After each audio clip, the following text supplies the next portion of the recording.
Halo guys, balik di channel Abel Hafiz. Seperti biasa, kali ini gue mau bikin konten karena udah lama gak ada konten tentang si Risa. Nah ini namanya Risa gitu, jadi itu R15.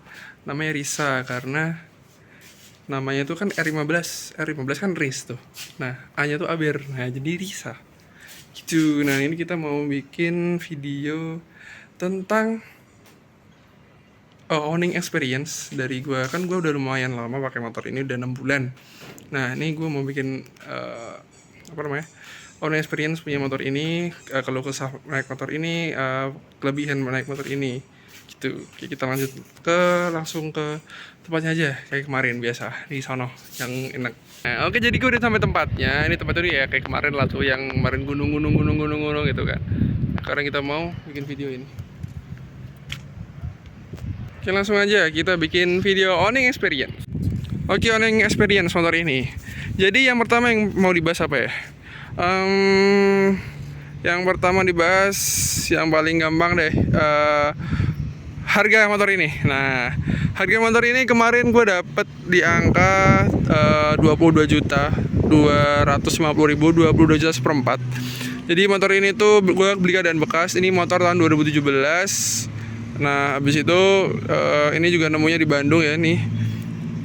Gue nego harganya jadi 22,2 itu. Nah, terus apalagi ya?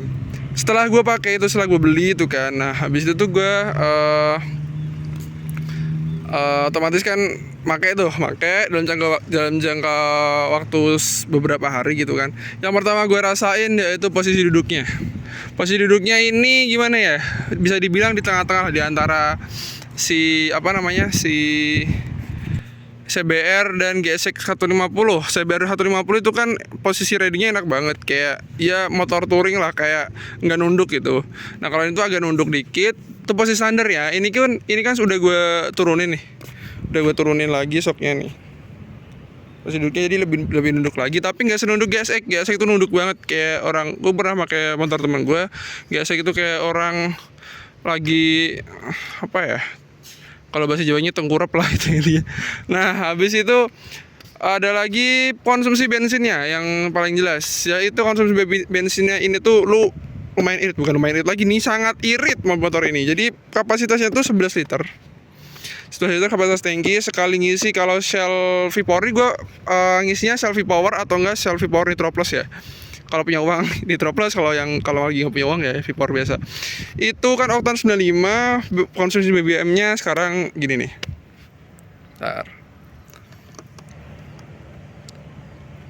45,8. At least ini buat motor sport 150. Sebahan irit banget motor ini. Bensin tinggal 1. Karena gue mau ke Semarang. Nah, 126.000 full tank dari bener-bener nol ya, 126.000 full tank. Terus posisi BBM-nya 45,8. Itu irit banget. Gue pernah punya Aerox itu paling mentok-mentok di 140. 1 liter 40 km. Itu udah paling irit. Nggak tahu tangan gue yang gatel atau gimana ya. Tapi ini tangan gue gas mulu juga masih irit aja. Pernah waktu itu kalau pakai Pertamax atau V-Power Super ya, itu paling mentok-mentok 44, 43, 44 lah. Yang at least itu udah irit banget sih. Kalau si Aerox paling normalnya 139, 138 lah.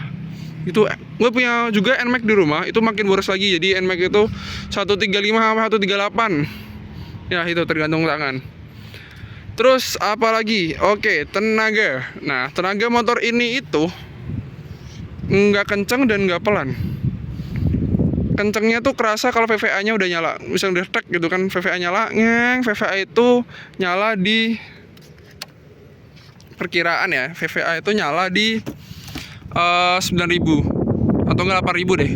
8.000 9.000 RPM tuh baru nyala. Yang ETS itu nggak kepake banget di dalam kota paling kepake sampai 6.000 gitu. Jadi 8.000 itu baru nyala, dan itu baru kerasa banget tenaganya di putaran segitu. Kalau dibuat kota-kota ya biasa sih nggak kerasa, tapi kalau tarikan awal gigi 1 gigi 2 itu motornya lemot banget. Jadi kalau misal kalian mau upgrade motor ini masih kondisi standar semua ya. Jadi kalau kalian mau upgrade motor ini tuh paling ya giginya digedein lah, jadi akselerasinya kan lebih enak gitu. Ya gitu. Terus top speed motor ini gue terakhir nyoba itu paling cuman di angka 131, udah mentok deh motor ini tuh. Di jalan nih Soekarno-Hatta itu 131 tuh udah mentok banget, dan gue gak berani nyoba lagi karena serem. Terus apalagi ya, kalau di kondisi ban standar itu lari 100 udah gak enak rasanya. Entah itu bannya udah lama, udah tua atau gimana ya. Semenjak gue ganti ini lari 100 aman-aman aja, kayak anteng motornya gitu. Terus ada lagi, ini motor gue lagi ada masalah sebenarnya. Jadi ini patut di patut di pertimbangan juga kalau beli motor ini. Komstirnya, ini tuh motor komstirnya udah oblak. Jadi kalau biaya pergantiannya tuh paling 500 sampai 700 lah, gue lihat di forum. Tuh ganti komstir sini kan. Jadi kalau misal kena jalan tuh dak gitu loh. Nah, terus apalagi buat posisi duduk di belakang, yaitu ya selayaknya motor-motor gini ya tinggi banget, tapi nggak setinggi gesek sih. Dan ini jujur li jok paling empuk, jok motor sport paling empuk yang maksudnya kan Yamaha kan emang empuk kan. Nah, Yamaha tuh kan empuk, dan ini joknya empuk termasuknya buat motor kayak gini. Yang paling keras tuh gesek, parah keras banget gesek. Terus apalagi ya, feel ngeremnya buat untuk kaliper pengawet, pokoknya pengereman standar itu udah lebih dari cukup. Rem belakangnya juga udah lebih dari cukup.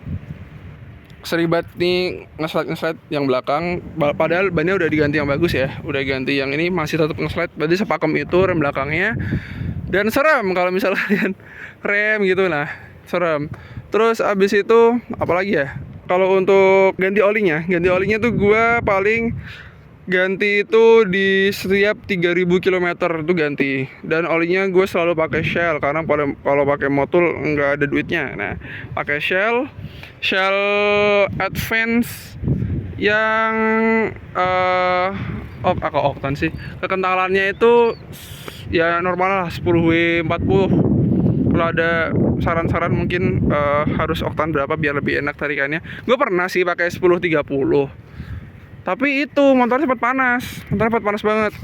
Oh ya, ini kalau buat macet-macetan kurang cocok ya, karena kan ini fairingnya tutup semua. Terus radiatornya tuh ngumpet kecil tuh. Radiator tuh tengah di situ, terus nggak kebuka semua. Jadi masih ada covernya di pinggir-pinggirnya. Ya heatsinknya itu kebuka, tapi yang di pinggir-pinggir sini loh, pinggir-pinggir ininya tuh tutup sama cover. Jadinya kalau misalnya lagi macet-macetan, lu pakai macet-macetan cuman beberapa menit doang lah, 5 menit macet-macetan, udah nyala fan-nya. Langsung berisik gitu. Terus paha juga lumayan panas. Kalau lagi posisi mesinnya panas, paha juga lumayan panas. Terus apalagi? Nggak ada yang bisa dibahas lagi. Oh, suara knalpot ini suara mesin deh. Jadi suara mesin ini kayak Vixen ya, karena emang basicnya kan mesinnya kan RC berapa deh itu pokoknya, kode mesinnya itu mesinnya sama kayak mesin Vixen yang R155 kan. Untuk knalpotnya sendiri ya ini looknya kurang bagus ya guys, jadi ya gitulah pokoknya. Nah, terus abis itu suaranya tuh kayak gimana ya, kalau bisa mau ganti knalpot deh, ini suaranya kurang enak soalnya. Terus kalau buat look mah R15 gak ada obeng ya, kalau buat kelas 150 tuh ganteng banget emang kalau R15. Kalau buat look doang tuh cakep, bodinya paling gede dari yang lain, kelihatan lebih gambut daripada yang lain. Batoknya kelihatan lebih gede daripada GSX maupun CBR, apalagi CBR tuh batoknya kecil. Terus emang bentukannya tuh udah mau geluk banget. Terus ya udah sih itu aja. Oh ya, suspensinya jujur li ini termasuk nyambuk, apalagi di depannya. Di depan tuh empuk banget. Jadi kalau misal ada ya gerjaan kecil udah enak, gerak itu doang, nggak sampai tangan bikin kepegel lah pokoknya. Dah, feel koplingnya itu empuk, karena udah gue ganti juga sih, ini empuk banget. Enteng banget. Remnya lagi empuk banget. Remnya pakem, karena udah 2 piston depan kan. Nah, untuk shockbreakernya jujur li yang belakang juga termasuknya empuk lah, dan stabil, dibuat kencang, nggak goyang-goyang gini. Oke, mungkin itu aja konten dari gua. Kalau misal ada kritik dan saran atau ada pertanyaan-pertanyaan mengenai motor R15, sebisa mungkin gue bakal jawab kalau gue tahu, dan kalau misal ada koreksi-koreksi bisa tulis di komen juga. Jadi kalau misal gue ada salah tolong dikoreksi, dan kalau ada saran-saran bikin konten-konten lain bisa tulis di komen juga. Oke, kalau kalian suka video ini kalian like, terus jangan lupa subscribe karena subscribe itu gratis. Dan gue liat di analitik gitu gue 99% orang yang nonton tuh baru subscribe, jadi tolong lagi di subscribe, lumayan kan. Nanti kalau bisa udah 1000 subscriber gue bikin syukuran sama gimana ada gitu. Nah oke, mungkin itu aja video dari gue. Kurang lebihnya mohon maaf. Thank you for watching and goodbye.